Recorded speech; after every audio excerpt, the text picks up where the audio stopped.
My largest client had 14 million in their checking account, and I had people who overdrafted every day. So I had the gamut. I had someone come in who had like sizable amounts of money in the bank. And I remember I don't even remember what they were upset about, but I was just like, sir, do you want check or cash?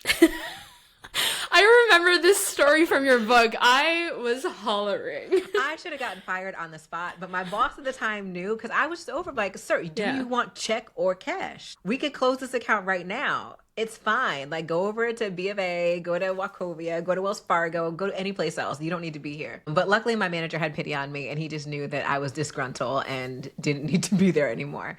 And I knew I wanted happiness. I think that was my first time deciding, okay, if I'm going to be working 40 plus hours a week, I need to have some sense of joy. In the beginning, when I talk about core values in my book and like really understanding where you're coming from, the first thing I thought about is where was I when I was happy? And I was happiest in higher ed. And that was the first switch that I made. I was in admissions for a short amount of time, and then I moved into career services. And that's what really started making intentional moves. I think before that, it was based on money. It was based on location. It was based on needs, which are still important, right? But if you're going to spend 40 plus hours a week doing something, you need to be connected to it, feel excited about it, like it.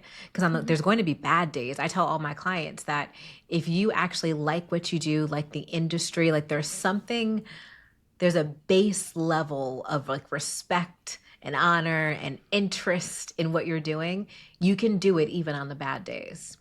And when I moved to higher ed, that was the time I was like, okay, I can sink my teeth in here. And then I went through the process that I talk about in my book. I started interviewing folks and doing informational interviews to determine what does it look like to grow here. And that's when I started taking the insights of other folks so I could avoid the lions, tigers, and bears and kind of lean into what made me happy and kind of move with ease.